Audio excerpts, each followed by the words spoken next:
Good afternoon, everybody. Could you hear me? Could you please confirm if you can hear me?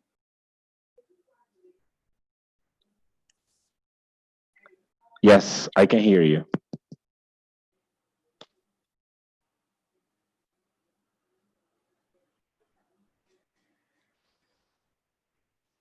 Good afternoon, everybody, and my apologies for switching off my camera.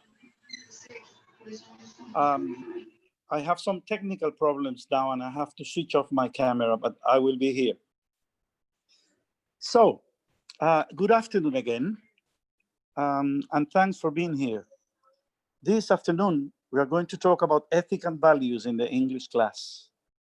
Today, we have a very special speaker, a former student of the Universidad del Atlántico Language Teacher Education Program. His name is Mario Molina. Besides his studies in Uniatlántico, Mario has some other studies and experiences he's going to talk about in a few minutes. Today, Mario will speak for about 45 minutes, and then we will open a space for questions and comments. Now, it's time to listen to Mario, our guest. Thank you very much for being with us. Well, thank you very much for the invitation. It's a pleasure for me to be here. I'm trying to set my clock so I won't go over the time that I have.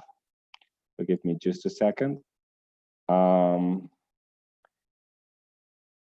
think you can see my screen, right? I guess. Here's the title of my presentation. So ethics, education, and values in the English class, rethinking our role as language educators. This is my name, Mario Molina, and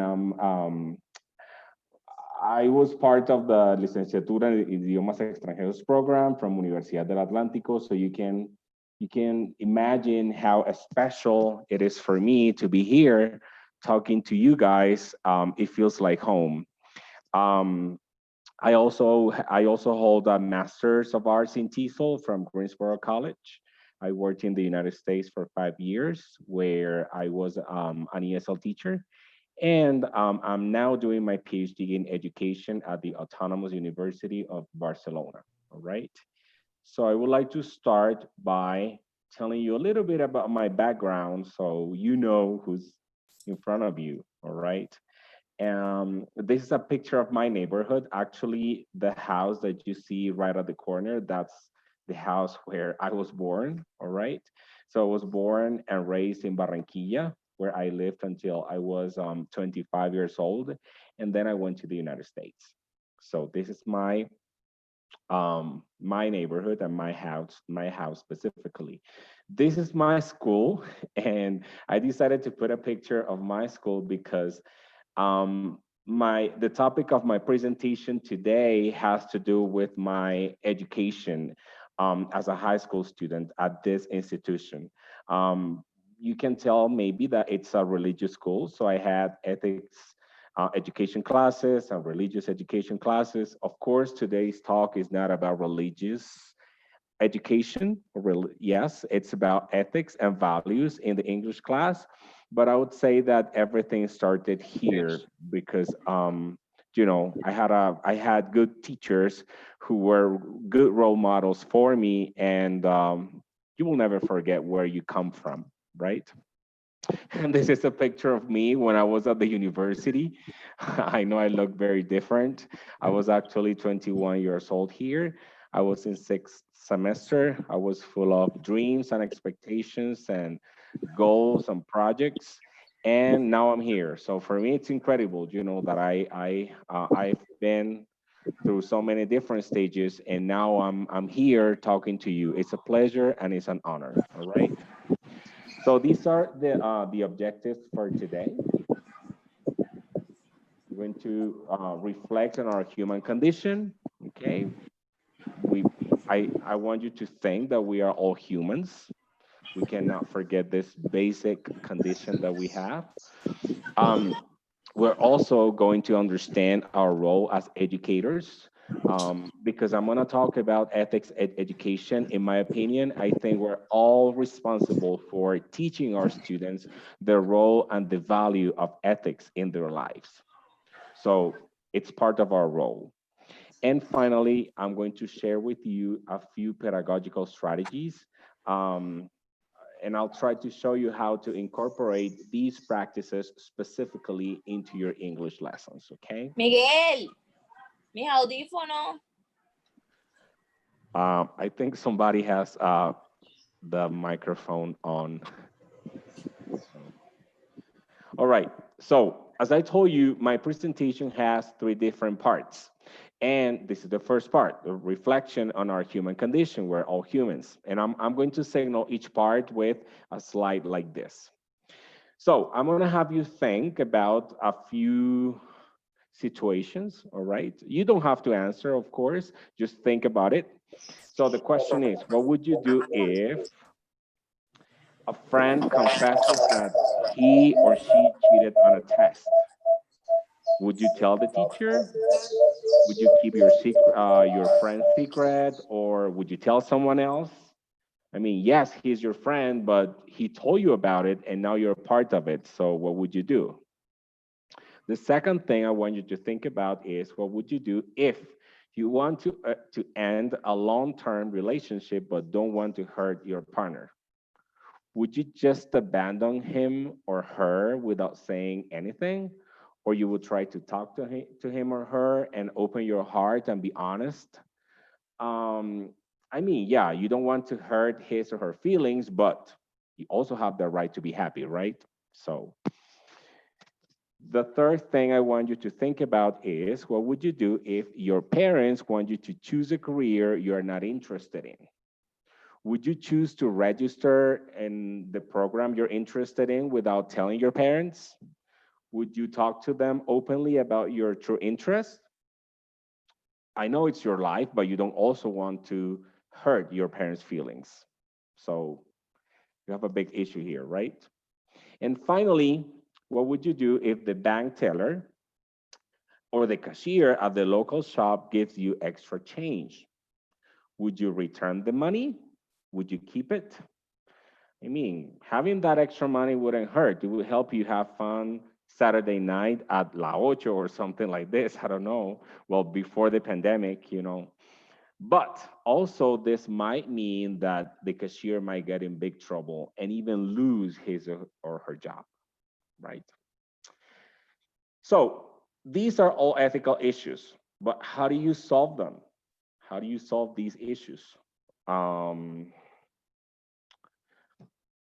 Formal education, maybe you had ethics education classes when you were at school, and so you think about those ideas that you learned when you were younger, and then you try to find a solution based on that. Or maybe your family upbringing, maybe your parents um, taught you how to solve your problems. They will always try to listen to you and help you to find solutions to your problems. Or they just let you, you know, make your own decisions. And many times you just found yourself trying to find solutions to problems on your own. Or maybe you look for people's advice. Maybe you ask for advice to a friend or to a coworker or to your better half, you know, your boyfriend, your girlfriend, your dog, who knows, right? Or you trust your instinct or you follow your intuition.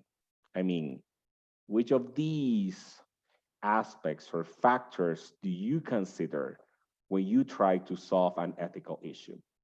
The truth is, there's no formula for this. There's no formula for ethical behavior, all right? And whenever you face ethical dilemmas like the ones I presented on the previous slide, you just have to follow your intuition and probably your family upbringing and your formal education, who knows? It varies from person to person, okay? There's a kind of occupation called an ethicist. An ethicist is a person who gives advice, okay? Based on ethics or ethical traditions or things like this. And the judgment of an ethicist is trusted by the members of a community to solve certain problems. Um, but you don't have to be an ethicist to behave morally, right? Actually, we are what we call everyday ethicists. And I chose the picture of this brain with certain keywords because these are the things that you need to use when trying to make ethical decisions. Beliefs, experience, feelings, thoughts, things like this is what you count on when you're trying to make these decisions. And it's not something new. We are everyday ethicists since we are little kids. Just try to remember when you were at the playground and then this little boy or little girl approached you and your little friends or your little cousins because he or she wanted to play with you. And then you had to make a decision whether to include him or her or exclude him or her. All right. So it's a journey that starts since we are very, very young. Now, the thing here is that as educators, in my opinion, we have to be ethicists. It's part of our job, okay? And this is actually the second part of my talk. We need to understand our role as educators because we are responsible for this, okay? Now, I must tell you, I'm not an expert in this topic. I've had some experience with this. I've had the opportunity to incorporate some of the strategies that I'll be telling you about today into my own teaching because my curriculum has been flexible enough to do it. But I understand that many times people do not have this chance, right? Also, I've taught courses that address these topics through continuing education in my university. I work for Universidad de los Andes here in Bogota. So I just wanted to let you know that I'm not an expert, but I've had some experience. And I've read a lot about the topic. And these are some of the books that I've been consulting every time I talk about this, all right? Some of the journal articles that I've read, okay? Look at the titles: Integrating Character Education Values in Language Teaching, Why and How, The Moral and Ethical Dimension of Language Teaching, Teachers as Cultural Workers. I mean, this is not a new thing. It's been around for quite some time, and many authors and scholars and teachers have written about it, all right? So now, let's move on to another ethical dilemma. All right. You might think this guy is always giving me hard questions. All right. Here's my question. Um, are you a language teacher or are we language teachers? Are you a language teacher? Are you an educator? Or both? What do you think?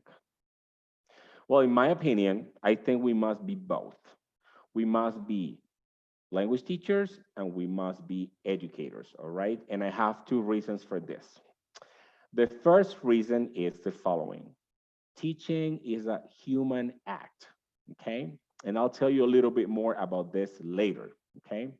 But we cannot deprive ourselves from our very condition as humans. And we are dealing with humans. We are not robots. We are not teaching robots, right? Our students are human beings with dreams, hopes, expectations. They also have problems, right? How many times have you asked yourselves why this student who's so lively and who participates all the time in class is so quiet today? Or better yet, how many times have you approached this student to ask him or her, hey, what's up? Are you okay? Um, we shouldn't be ashamed of doing things like this because we are human beings, like I said, and our students are human beings too. So just because we are human beings, we have that connection, all right? It's not just about you're the student, I am the teacher. There's always the person in front of you, all right? And so it's important to consider these things because, again, teaching is a human act. And the second reason is also because of our reputation, okay? A principle of ethics education is being ethics ourselves. And I bet you all know the popular saying, preach what you teach. So it is really, really important to stick to what we say, to hold a good reputation with our students. And it's not just about transferring knowledge, it's about caring for our students. All right. That's why I think we need to be both. Okay. Language teacher and educator. Now, I'm gonna give you some theoretical background using Paulo Freire's books or ideas, right? This is Paulo Freire. I bet you know him. He was a Brazilian educator and philosopher who died in 1997. And I'm going to use one of his books to show you three characteristics that are essential in an educator or a language teacher. So the first one is there is no teaching without learning. There's no teaching without learning. The second one is teaching is not just about transferring knowledge. And the last one is teaching is a human act. And I already told you a little bit about it. So let me talk about these things in more detail. And let's start with the first one. There is no teaching without learning. I need to do something here with my camera because it's bothering me a little bit. So I'm gonna give you certain factors about why there's no teaching without learning. So value your students' life experiences. When they come to the classroom, they're not blank pieces of paper. They have experiences, they have a family background, they have a past, right? They have interests, they have dreams and goals, etc. So it's really important that we also listen to these things and try to incorporate their interest into our planning, into our lessons. That's a way to value what they feel and what they have experienced. Encourage curiosity and critical thinking. Like I said, teaching is not just about transferring knowledge. Our students are also smart people. They can think, and I'm sure they can think critically. And it's important that we give them the possibility to express themselves and express how they feel about certain topics, and let them use their imagination and creativity and be curious, because learning is about this. Provide both content and moral formation, okay? So again, if you're an expert in a certain field, okay, that's great.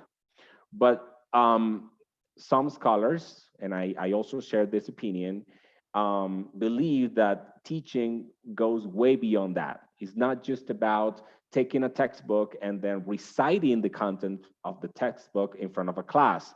It's about trying to form the character of your students as well. And that's something that you must have in mind when you're in front of them. Embrace diversity and respect differences. I was born and raised in a context and in a time when this wasn't really popular. This idea wasn't really popular. Diversity, what is that? You are this type of person, you're poor, you're a boy, you come from this background, you go to a private school, you go to a public school, you behave like this. And if you did not follow those patterns, then you were a weirdo, right?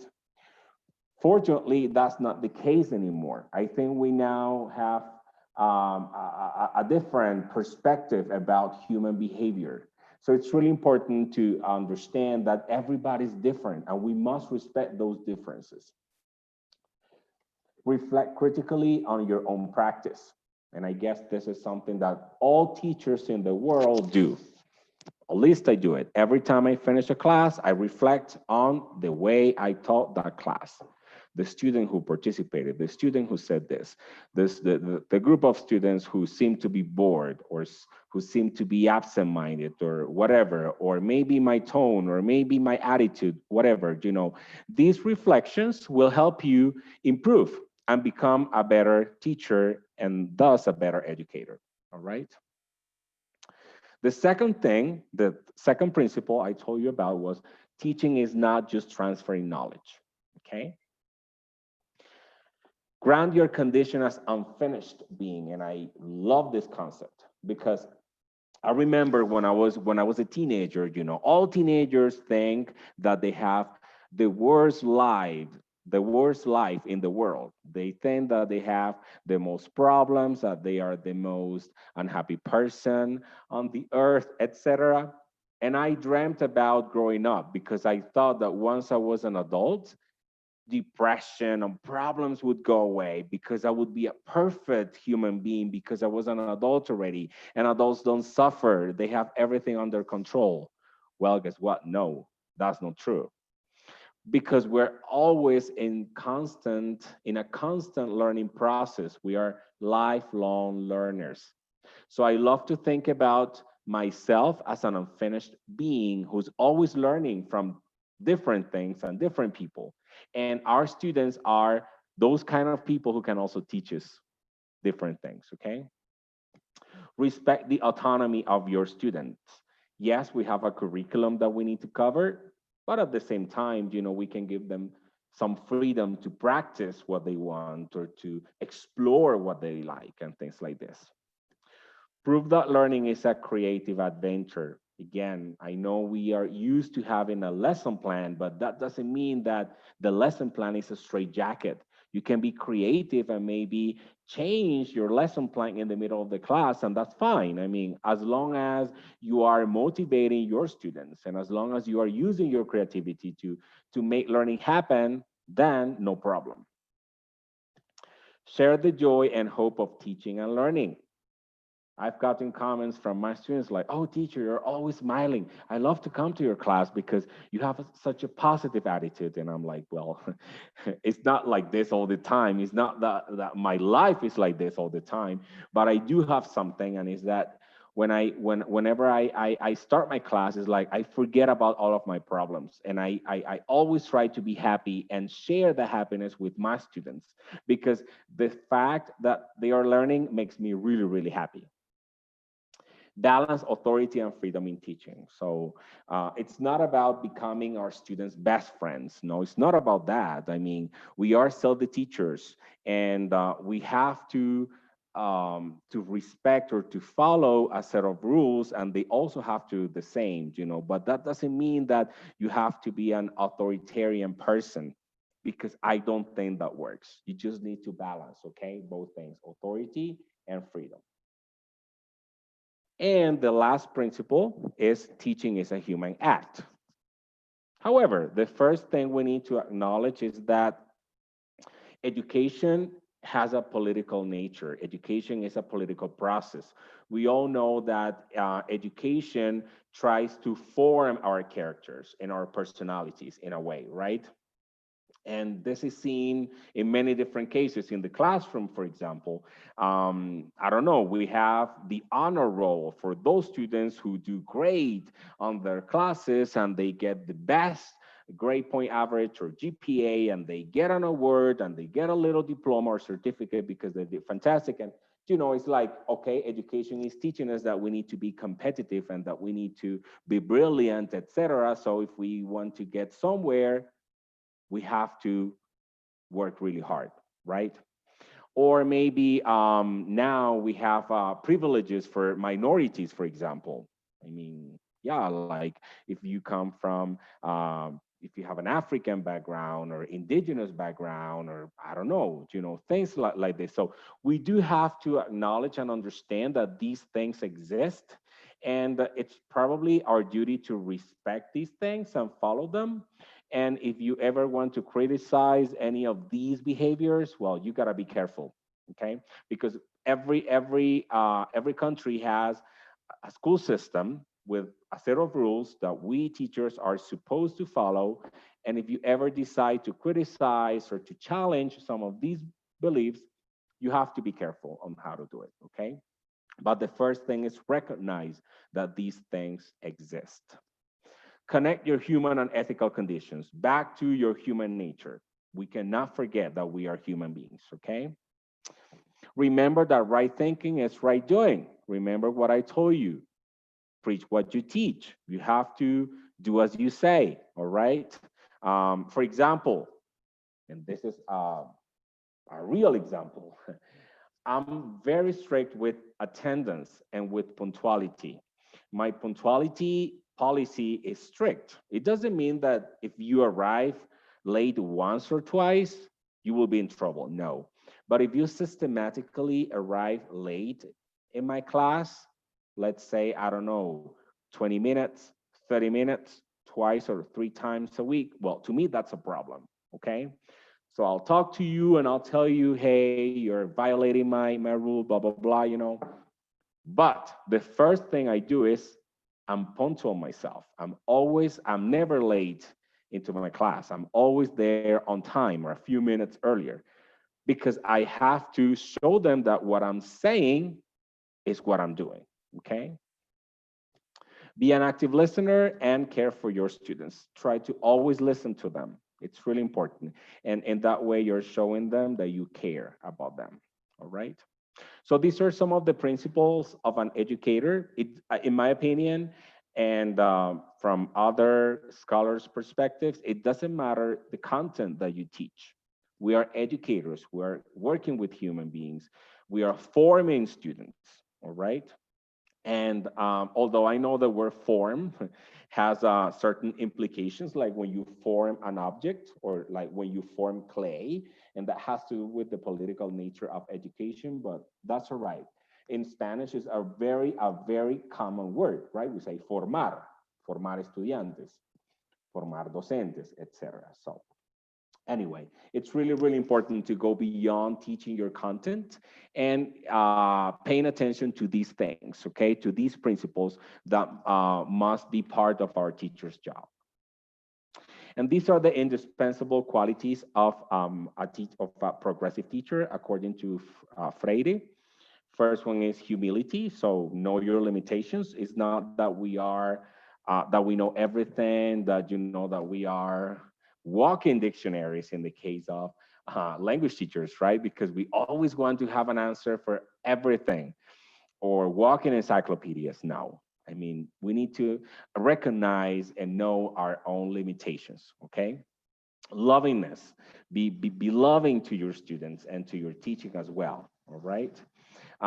Courage, overcome your own fears. I cannot believe that I'm here talking to you when a few years ago, well, actually several years ago, I was sitting at Uniatlantico taking my English classes and my pedagogy classes, and I'm here, and I have the courage to do it because when I felt that I was not self-confident, I overcame my fears, right?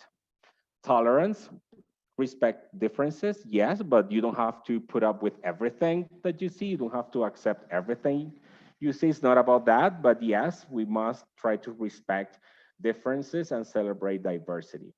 Decisiveness, yes, making choices is often difficult, right? Be careful because just because in the name of democracy is not about like pleasing everybody. I mean, sometimes you have to make hard decisions, and this probably has to do with another value or quality that Freire is citing here, and is wisdom. You have to use your yeah sound um, well, you have to use, oh my God, I forgot the word. I guess I got distracted a little bit. You have to be wise and make the best decision you can in the name of the well-being of everybody, all right? And then security, confidence in one's actions, have self-confidence, and joy of living, okay? And again, loving your students and loving your teaching, okay? So these are some qualities of progressive teachers. Now we have about 15 more minutes. That's perfect timing. So let's move on to the final part, which is we're going to learn a little bit about pedagogical strategies that you can use or you can incorporate into your lessons if you want to embrace ethics, education, and values. All right, in your classes. So I'm showing you a few ideas. Let me go back. I'm actually going to show you four, one for elementary school, one for secondary school, and two for college. And the college ones I actually incorporated in my lessons, okay? So for elementary school, it's really, really common for elementary school students to read short stories and fables and things like this, right? Because, well, and literature provides so many opportunities to incorporate ethics education. Um, I think there are some questions here which I will cover at the end, okay? And just so you know, I cannot see the chat when I have my full screen, okay? But I'll check the chat when I finish in a few minutes. So again, literature provides so many opportunities to incorporate ethics education into our language lessons, okay? So something you can do is maybe read a fable or a short story with your students, okay? Because we are language teachers, of course, we must think about the language objectives, okay, and the skills that we're going to cover. So for this specific example, it will be listening, comprehension, and speaking production, okay? Um, you will probably read the text or the story aloud to your students, and they will have to listen attentively. You may want to ask comprehension questions, just, you know, the normal comprehension questions that we ask whenever we have a task, listening task like this. You can do, you know, the normal things that we do, like pre-teaching vocabulary, clarifying ideas, and things like this. But the most important thing is that your students provide supporting details. This is actually the communication skill that you are addressing, okay? They will express their opinions. They will say why they think this or that, etc. And the ethics skill is developing future active and responsible citizens. By providing these little ones with hypothetical situations, I don't know, maybe this little bunny, who's the protagonist of the story, got into trouble because he lied to his parents, and then he got grounded and he got into trouble. Now he's very sad. What would you tell this little bunny? What should he do the next time, you know? Okay, you are practicing listening. You are learning vocabulary. You are having your students express themselves in a foreign language, in this case, English, and gain fluency and confidence, but you're also making them think critically or inviting them to think critically and to develop um, um, skills to become active and responsible citizens in the future, okay? So this is an idea that you can incorporate into your English class with young students in elementary school.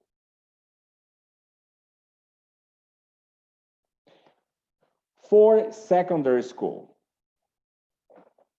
well, you know, teenagers. I'm picturing a group of teenagers, maybe, I don't know, 13, 14-year-old students.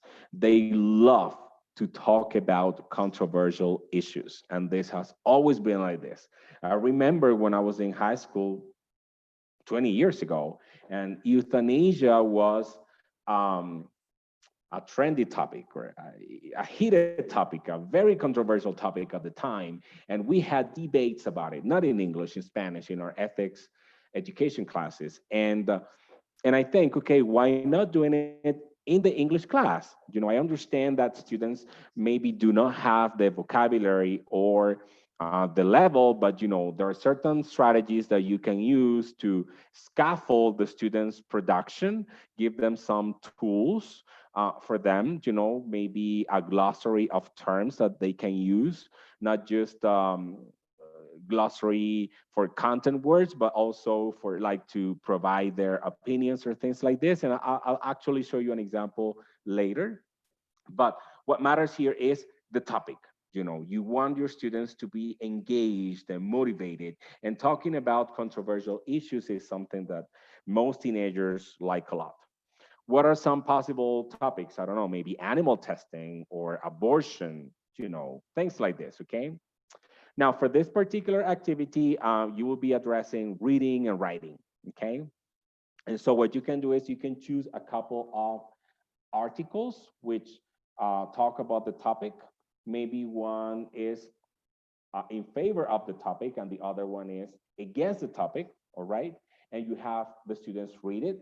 You can read it in class, and if you read it in class, you know, you do the normal process that we usually do whenever we do a reading comprehension activity, pre-reading activities, while reading activities, post-reading activities, and things like this.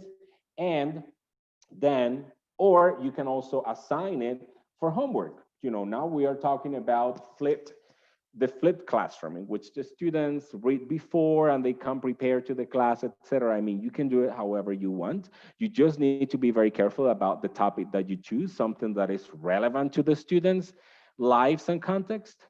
And it's really, really important to choose level appropriate material that your students will be able to understand, okay? So you have your students have some input, you know, they read these two essays or articles, one against and one for the topic, and then have the students take a position, defend the position, all right? Or do you agree or disagree? Are you for or against this practice, etc.? And have them write about it, okay? What is our goal as language teachers? Well, we also need to address linguistic issues. We need to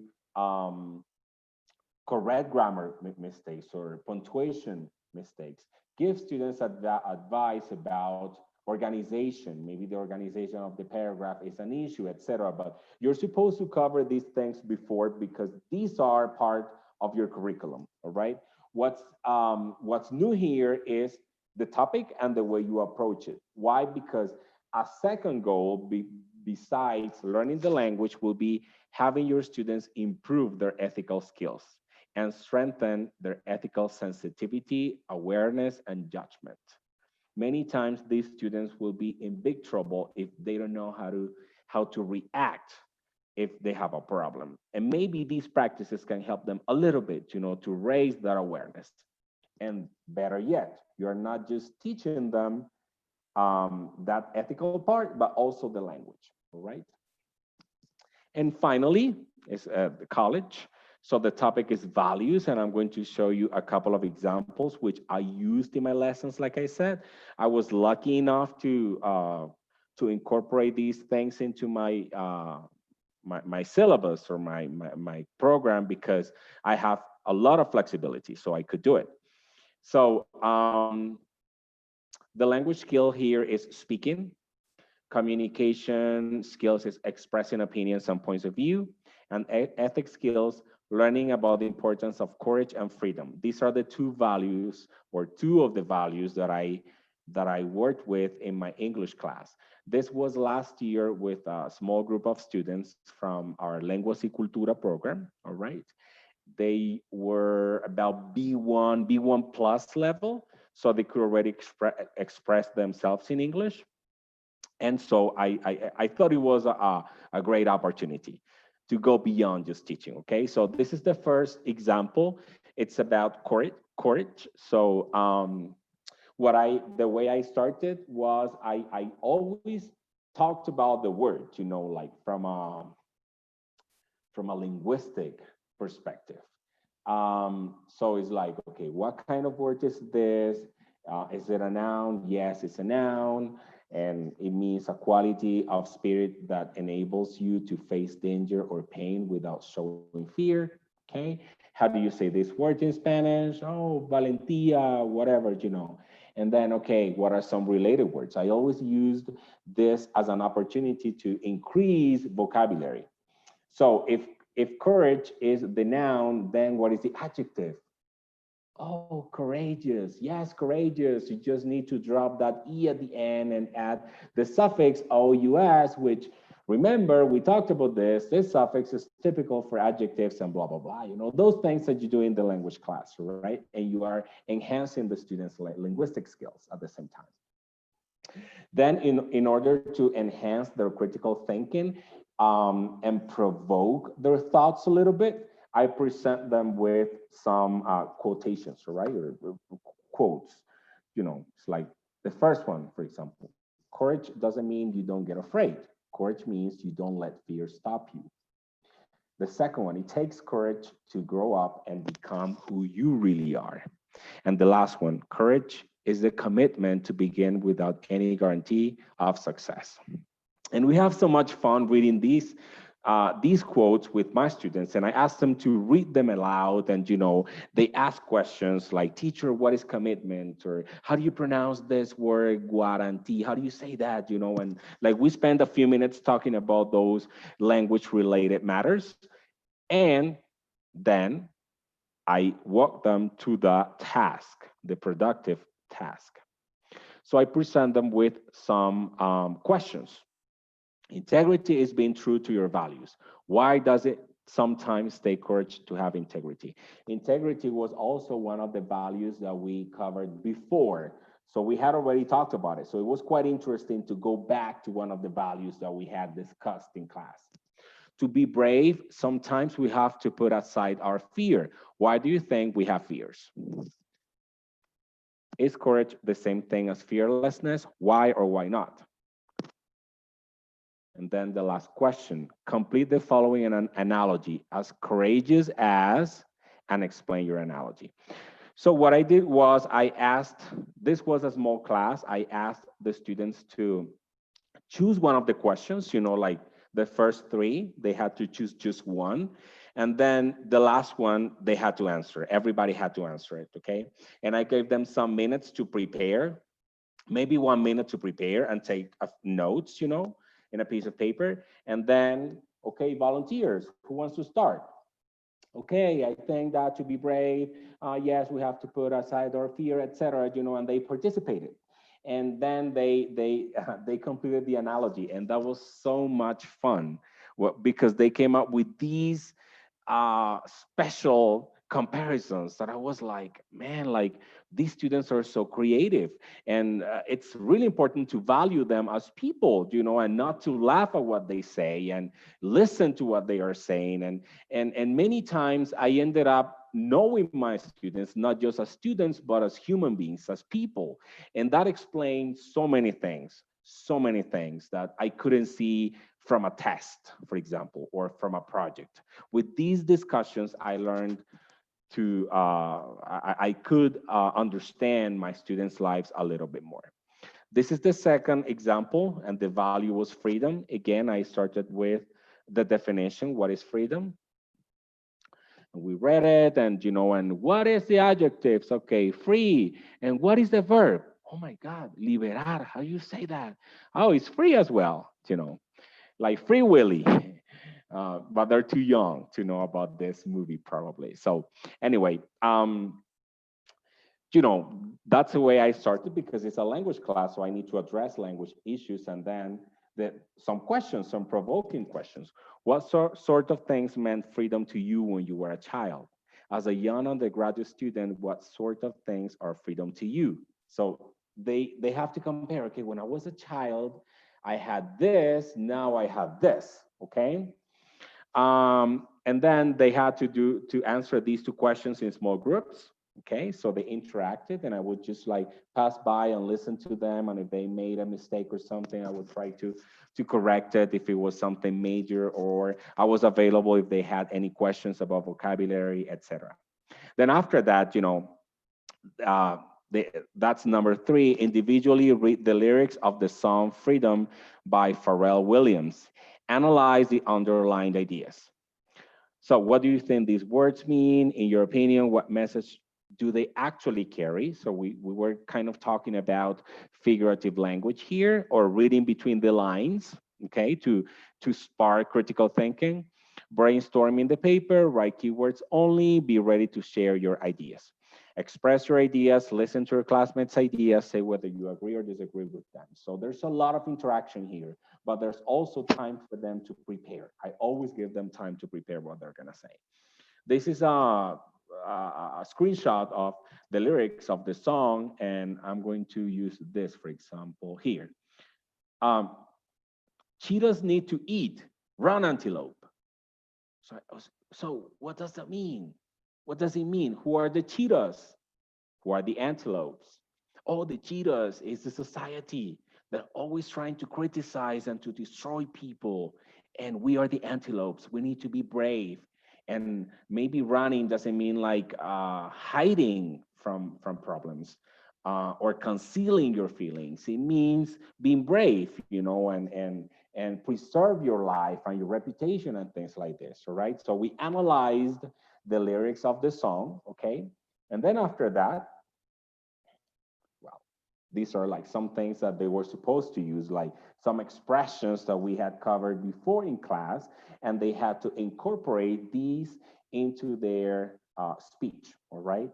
So like expressing agreement. Exactly, that's true. One of the goals of the course was actually expressing agreement and disagreement politely. Okay, so instead of saying I don't agree with you, I told them, okay, it's better to say I'm sorry to disagree with you, but, or yeah, that's a point, but have you thought about, and then it was so much fun because they had their notebooks in front of them and they would try to incorporate these expressions into their answers, and it was great. And then, they had to listen to the song and sing it. And then a final reflection. You mentioned things that are freedom to you as a young undergraduate student. Do you think these things are or should be considered freedom by everyone else? Do you think your parents, your family, your friends would think the same thing? And again, this was so beautiful, like to hear the students open their hearts and express their feelings openly. It took me an entire class to do this, or at least 45 minutes to do all of this, okay? But at the same time, I was covering the goals from the class, which were expressing opinions and expressing agreement and disagreement politely. I just went away from the textbook, and I'm out of time, and I promise I'll finish in 2 minutes. So I just went away from the textbook and I just changed the topic, all right? And then I was not just teaching my students or getting my students to learn a foreign language, but I was also getting them to think critically, all right? And probably increasing their chances to become ethical people. So in sum, I decided to use 3 quotes. First one is by Mahatma Gandhi. You must be the change you wish to see in the world, all right? Second one, change yourself, and you have done your part in changing the world. And finally, if you want to change the world, start off by making your bed. And this is actually my favorite one. It's about us first. Like we need to feel this. Like if you don't believe this is relevant, okay, fine. Just cover your language goals and that's it. I don't think that will be a problem, of course. But if you think you can maybe help your students change their lives a little bit and become a little bit more critical and react towards ethical dilemmas a little bit more easily, maybe you may want to consider incorporating things like this into your teaching. So thank you very much. Muchas gracias. And that's it.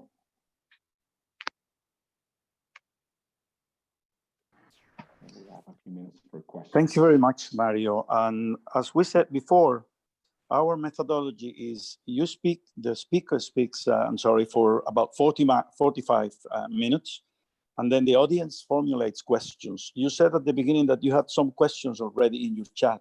Would you like to start considering those questions, Mario? And then yes, for the rest of the audience present in the room, if you have questions, feel free to formulate them. Perfect. Yes, Professor. I'm trying to go back to the chat and I don't know how to do it.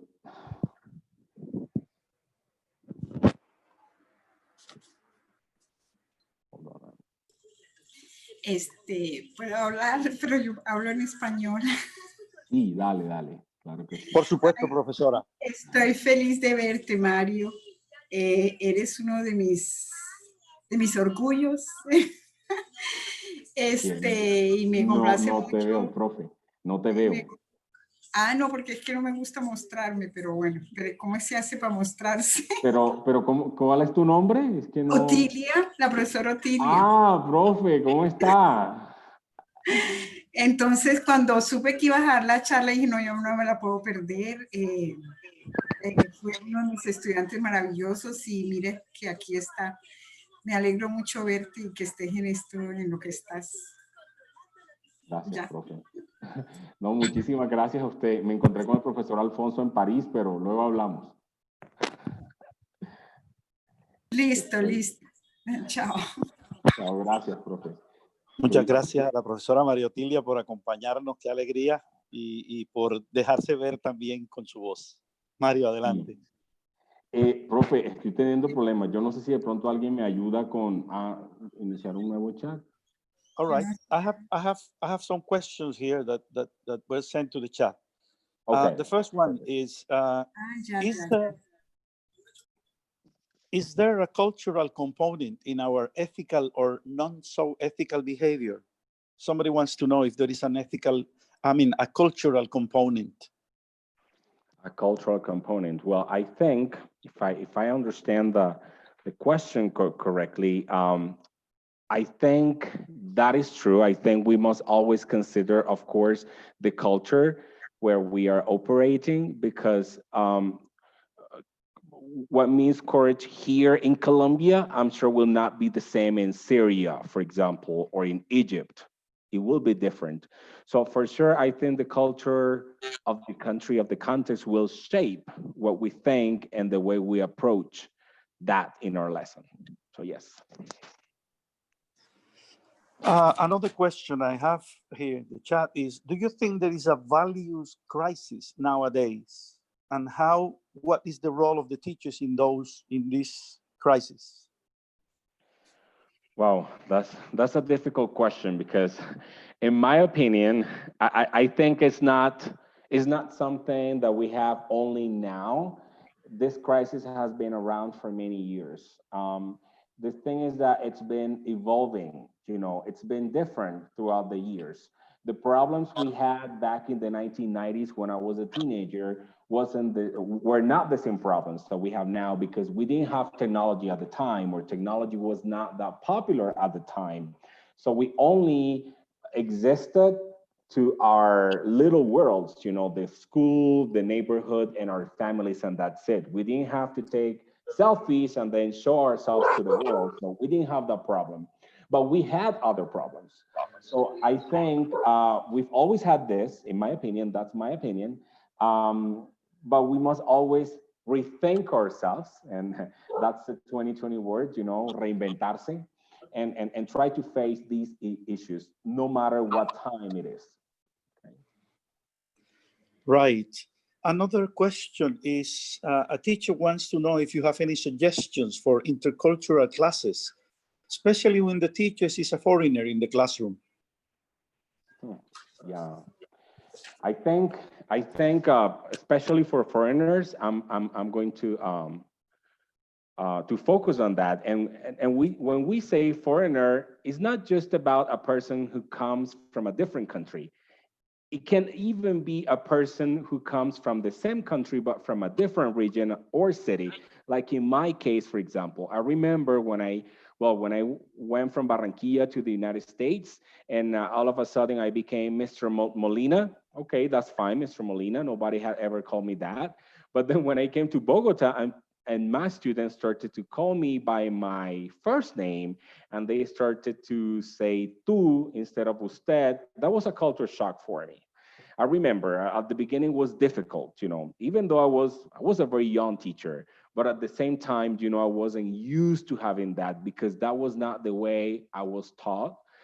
In the university and in school, I was always used to saying usted to my teachers and their professor, things like this. So I think it's important that universities have programs that prepare people for this. I think it's not something that you learn just by default.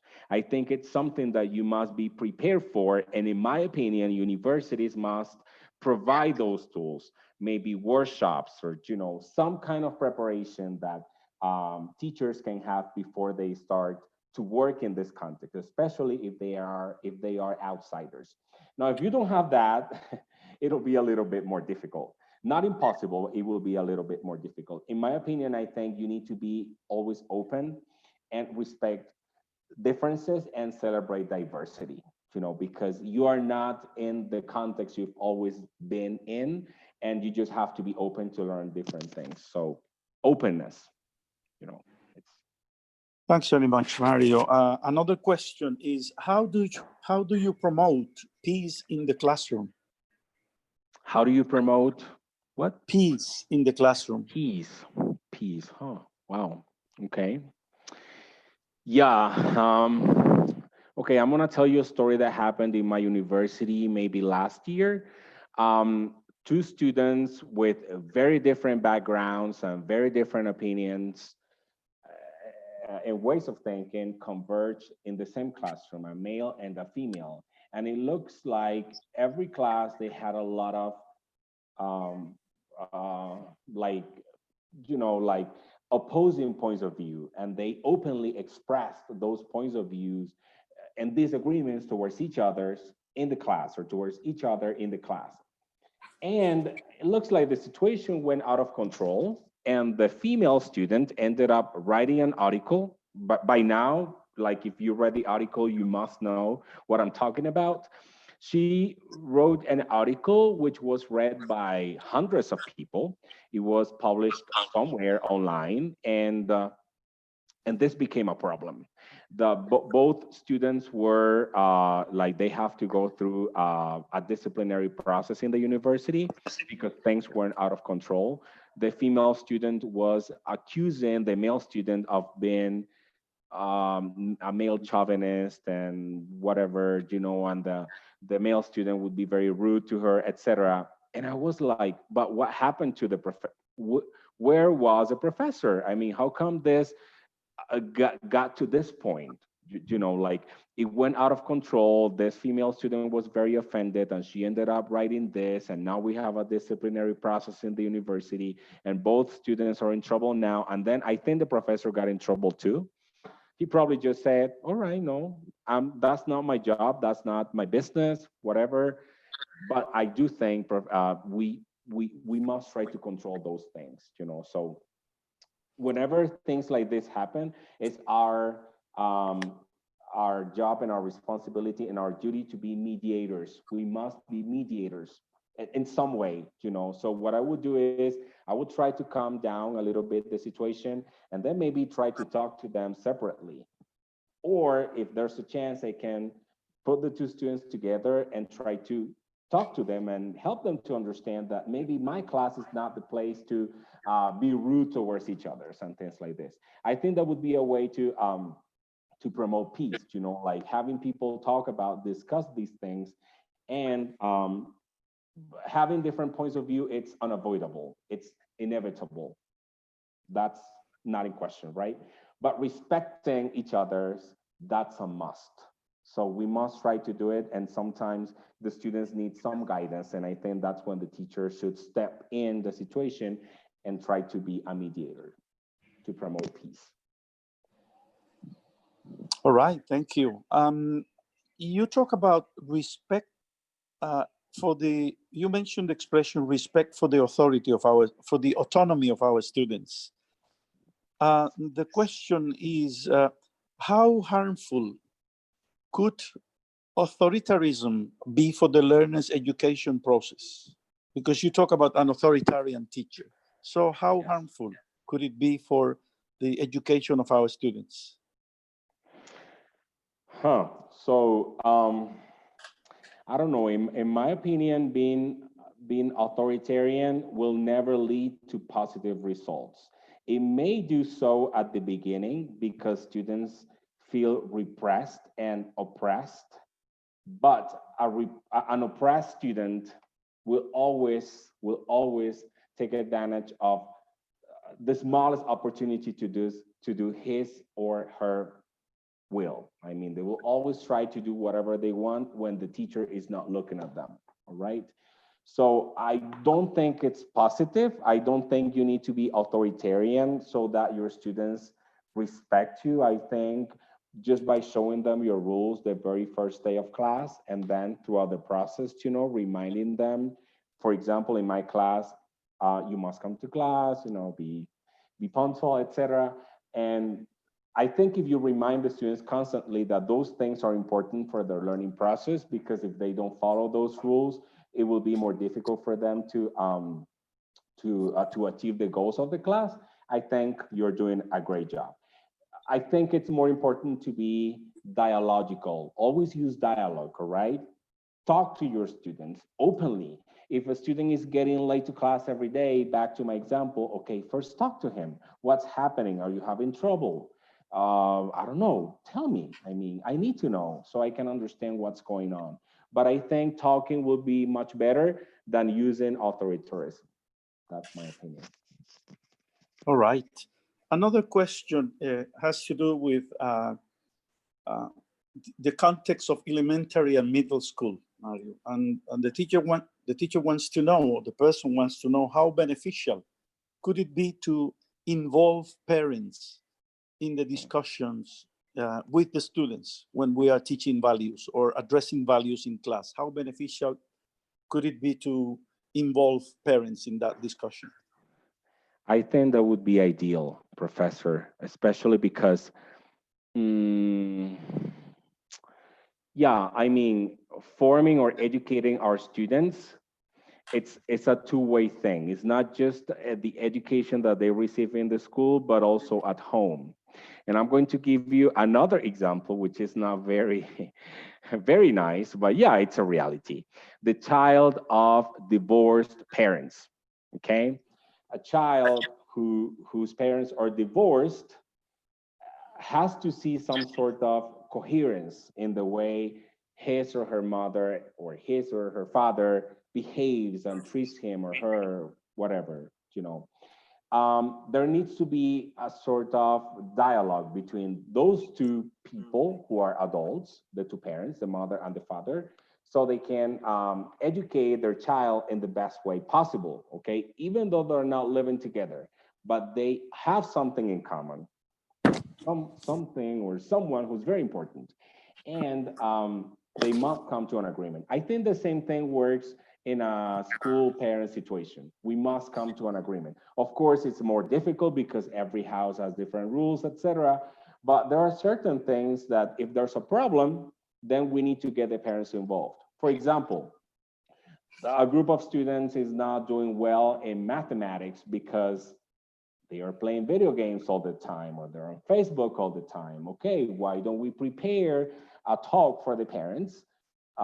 Because the students are struggling a lot to pass the test or to achieve the goals. And it's really important that we count on the parents so they can help their children to overcome this. So I think it is really, really important. In the university, that's a different story, of course. But in middle school and elementary school, even high school, I think it's doable. All right, thank you. Another question is, how can we teach values at school if the students haven't been taught values at home? Yeah, it's difficult. I mean, you can do it. Like I showed you a few ideas. If you have the flexibility to do it, if you're not getting in trouble, because I know some schools are very territorial and they don't want the teacher to get away from the curriculum that they propose. But if you have the possibility, do it. And I think if the students don't have it at home, it will be more difficult for you to get to them, but not impossible. It's a difficult task, but not impossible. Another question is, how do you foster social skills in the classroom when the students feel shy to participate? I'm going to give you a very specific strategy that I use. I have them work in small groups, always, you know. And this is something that I learned a few years ago because I used to pose my questions, like we say in Spanish, a quemarropa. Okay, nobody would answer, right? Tú, you give me the answer, whatever. And then I learned that the students actually need some time to think, and not just individually, but in groups. So something that I do in my class all the time is think, pair, and share. So first, 1 or 2 minutes to think and organize my ideas. Then 2 or 3 minutes to work in pairs and to talk to a partner about my ideas, and then share to the entire class. So think, pair, and share would be something simple that you can use to help shy students overcome their shyness and talk in class. All right. I have no more questions on the chat. Feel free, the audience, feel free to send your questions to the chat. I will formulate them for the speaker. Right.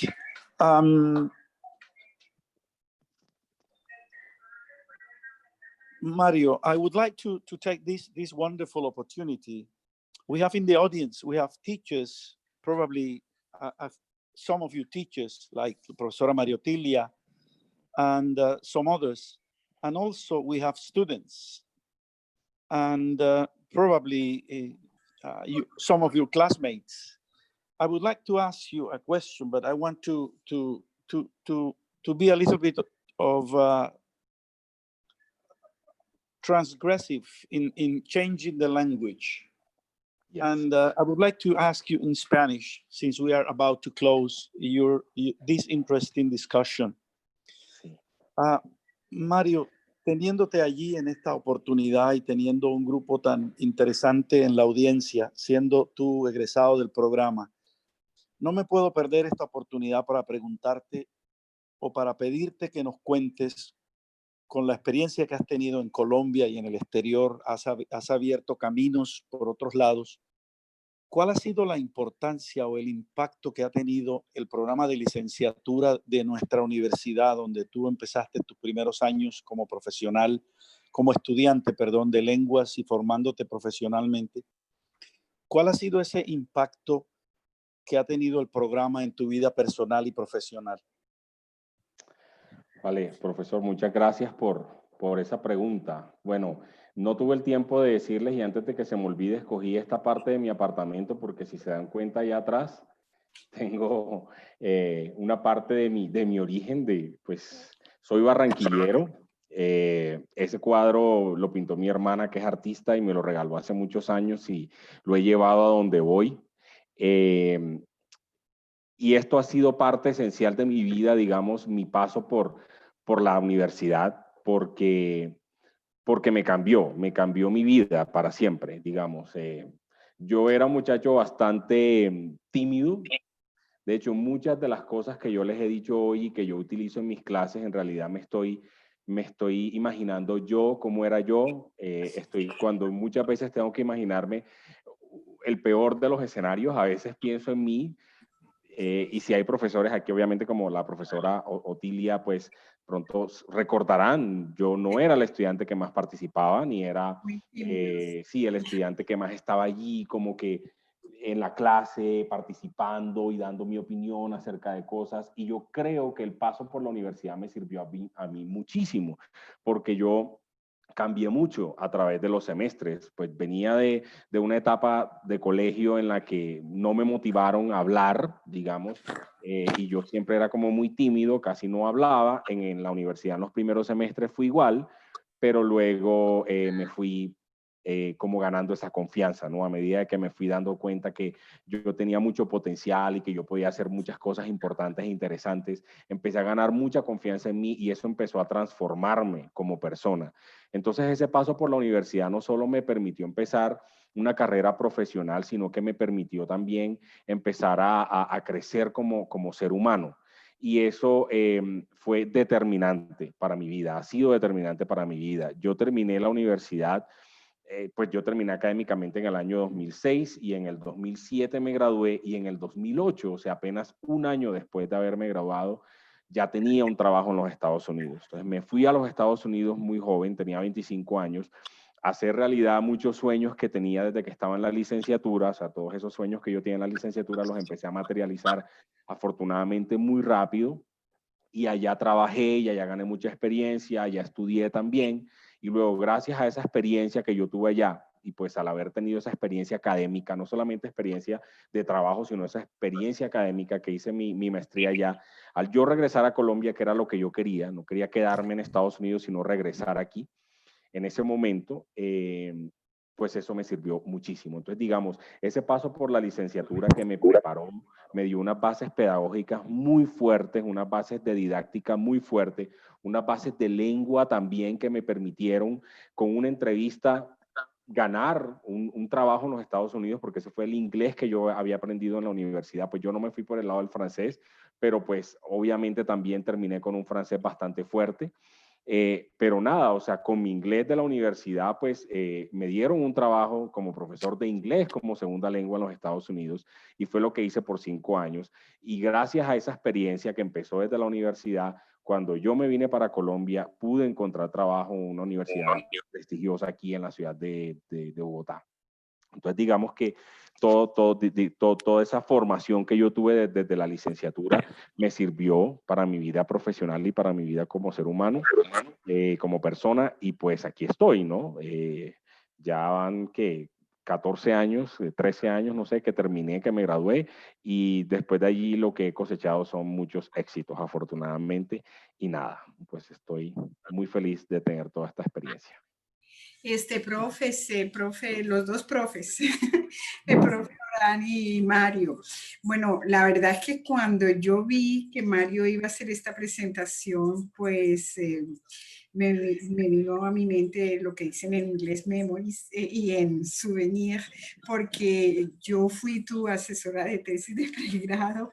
Claro. Y es cierto todo lo que él ha dicho. Yo sí vi en él toda su evolución. Era alguien muy, pero muy tímido, pero como persona y como estudiante, excelente. O sea, eso es lo que yo puedo decir. Si algún día a mí me toca dar una referencia, esa es la referencia que tengo de él, de ser una persona, además era muy colaborativo, sí, y siempre dispuesto a aprender, siempre estaba en esa disposición de aprender, y como persona y como el trato que tenía con los compañeros, con los profesores, es decir, todo ese es el recuerdo que tengo. Entonces, cuando yo vi que venía un doctor a dar una charla, así no fuera en francés, no, es un orgullo para mí, sinceramente que es un orgullo que estés allí y que estés en la posición que estás después de haber sido mi estudiante.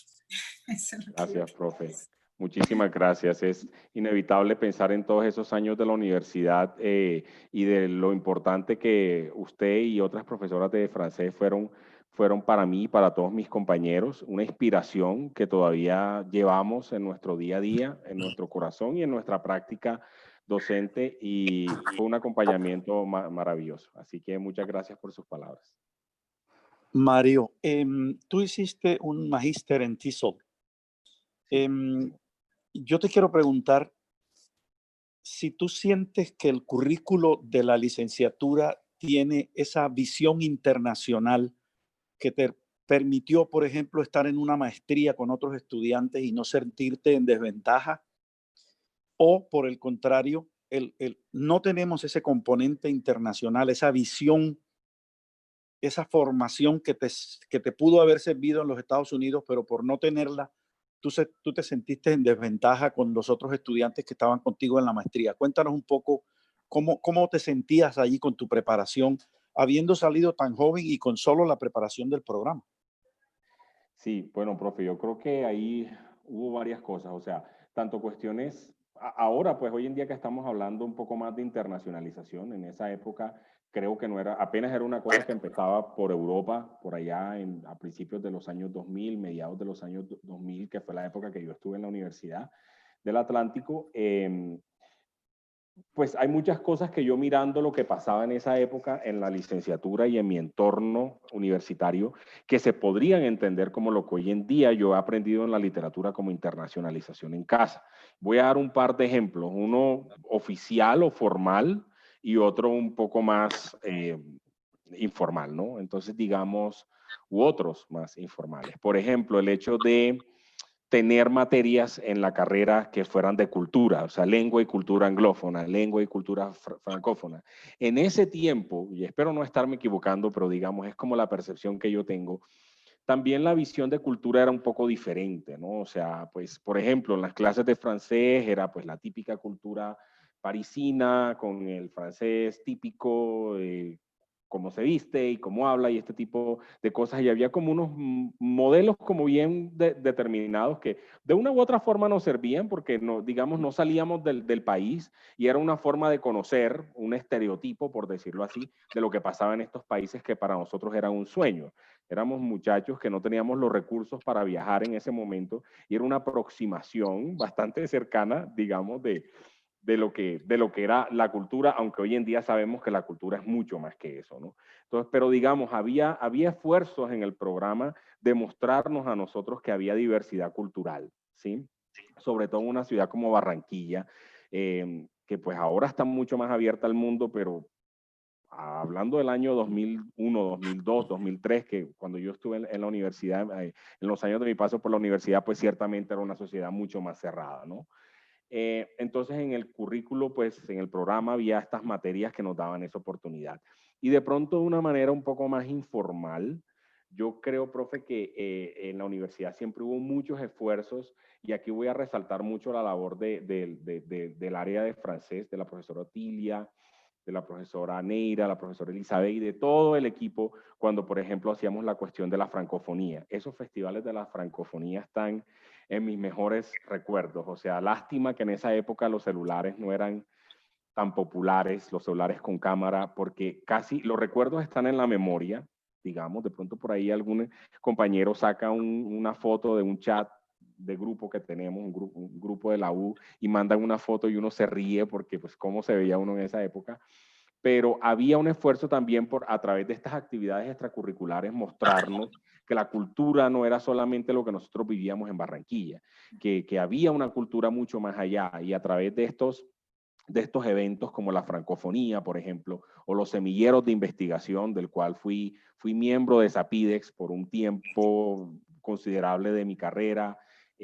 Allí había interculturalidad, había espacio para diálogo, para escuchar gente mayor hablar y uno decir, wow, o sea, yo nunca había visto las cosas así. Y uno nada más callado escuchaba y uno de vez en cuando daba una opinión, pero siempre había como estos espacios y también informalmente había espacios en la universidad con los compañeros para interactuar y para aprender los unos de los otros. Entonces yo sí estoy seguro pues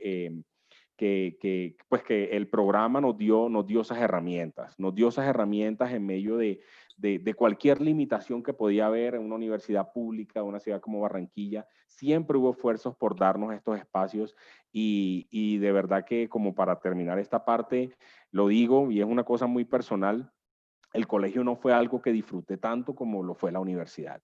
En el colegio siempre fui muy tímido y como lo dijo ahora la profesora Otilia, que yo pues se vio mi evolución, llegué a la universidad como un muchacho muy tímido porque en el colegio nunca promovieron esa cuestión en mí, pero en la universidad por todas estas herramientas que digo, logré superar mi timidez y muchas cosas que me llevaron a ser la persona que soy hoy en día. Bueno, Mario, ya vamos a ir cerrando porque van a ser las 6 de la tarde. Sí. Pero me parece interesante que mira que tú eres hoy de los mayores que le está hablando a una audiencia menor, ¿verdad? Hoy estás tú allá del otro lado y hay una audiencia acá que está diciendo, wow, yo quisiera también tener esas experiencias. Así que me alegro mucho que la vida te haya dado esa oportunidad. Vale, profe. Claro que sí. Muchísimas gracias a usted, a la profesora Otilia, a todos los profesores que están aquí, a todos los estudiantes, muchachos. Adelante siempre. Hay un gran camino por recorrer. No soy el único testimonio, hay muchos más y espero que puedan seguir aprendiendo de estas jornadas, de este esfuerzo que está haciendo la universidad. Muchísimas gracias.